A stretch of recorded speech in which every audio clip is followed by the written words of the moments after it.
আসসালামু আলাইকুম, সবাইকে ঈদ মোবারক। ঈদ অনেক আগেই শেষ হয়ে গিয়েছে, তারপরও সবাইকে ঈদের শুভেচ্ছা জানালাম। আশা করি সবার ঈদ খুব সুন্দরভাবে কেটেছে।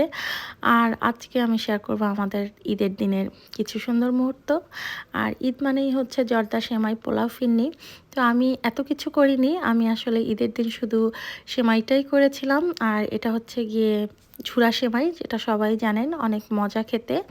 অনেকে নারকেল দিয়ে করে, কিন্তু আমি এখানে নারকেল না দিয়ে শুধু বাদাম দিয়ে না সেমাইটাকে আমি রান্না করে নিয়েছিলাম। আর এই সেমাইটা আসলে ঠিকঠাক মতো রান্না করতে পারলে খেতে অনেক মজা হয়, পানির পরিমাণটা যদি ঠিকভাবে করা যায়। আর আমার কাছে তো খুবই ভালো লাগে। সেমাইয়ের অনেক রকম পদ আছে, কিন্তু তার মধ্যে এইটা আমার কাছে বেস্ট লাগে আর অনেক সহজ। আর এখানে ছিল কিছু মুরগির মাংসের কোরমা, আর আমি কোরমার মধ্যেও আলু দিয়ে দিয়েছিলাম আর কিছু কাঁচামরিচ, আর সাথে দিয়েছিলাম দুধ আর একটুখানি চিনি দিয়ে দেব। খুব সহজ রান্না। রোস্ট রান্না করতে যেহেতু অনেক সময় লাগে, এই জন্য আমার শর্টকাট কোরমা রান্না করা। আজকে সব কিছুই হবে একদম সহজভাবে। আর এ হচ্ছে গিয়ে সেই সেমাইটা, ঝরঝরে জর্দা সেমাই। আমার কাছে খেতে খুবই মজা লাগে, আমি জানি না আপনাদেরও হয়তো ভালো লাগবে। আর এখানে হচ্ছে তেহারি রান্নার জন্য মাংসটাকে আমি রেডি করে নিয়েছিলাম। একদম সরিষার তেল দিয়ে আজকে তেহারি রান্না করব। আর অনেকেই ঈদের দিন অনেক হেভি আইটেম পছন্দ করে না, কিন্তু আমার কাছে মনে হয় ঈদের দিন একটু রিচ ফুড না হলে আসলে ভালোও লাগে না। তো যাই হোক, আমি এখানে তেহারি রান্না করেছিলাম সরিষার তেল দিয়ে, খেতে ভালোই লেগেছিল।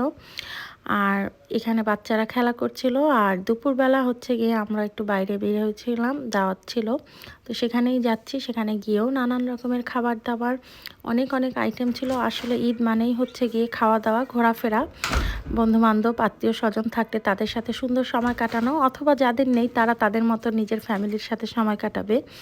আর যেভাবেই হোক দিনটাকে খুব সুন্দরভাবে পালন করবে। তো যাই হোক, আমরাও এখানে ঘুরতে গিয়েছিলাম। এখানে খাওয়া দাওয়া শেষ করে ভাবছি একটু বিকেলবেলা বাইরে যাব, কারণ ঈদের দিন আসলে ঘরে থাকতেও ভালো লাগে না। তো সেজন্য খাওয়া দাওয়া শেষ করে গিয়েছিলাম একটু বিচের পাড়ে। জায়গাটা অনেক সুন্দর ছিল, এই বিচটাতে আমরা কখনোই যাইনি, তো এবারই প্রথম যাওয়া। খুবই সুন্দর একটা পরিবেশ ছিল আর এত বাতাস ছিল। আসলে কয়েকদিন ধরেই এখানে ওয়েদারটা খুব সুন্দর যাচ্ছে, গরম কিন্তু অনেক বাতাস থাকার কারণে আসলে ঘামটা হয় না, গরমটা তেমন একটা গায়ে লাগে না। তো গিয়ে এখানে ভালোই লাগছিল, রোদ ছিল, অনেক টুরিস্টরা ছিল এখানে। আর সাথে খুব সুন্দর সমুদ্রের ঢেউ, বাতাস, চারিদিকটা একদম সুন্দর নিরিবিলি শুনশান। আর দেখতেই পাচ্ছেন কি বাতাস বইছে এখানে। তো আসলে সমুদ্রের পাড়ে গেলে মনটা অনেক ভালো হয়ে যায়, সমুদ্রের বিশালতা দেখতেও ভালো লাগে। আর একদম নীল পানি, সাগরের ঢেউ, অসাধারণ দৃশ্য। তো সবাই ভালো থাকবেন, আল্লাহ হাফেজ।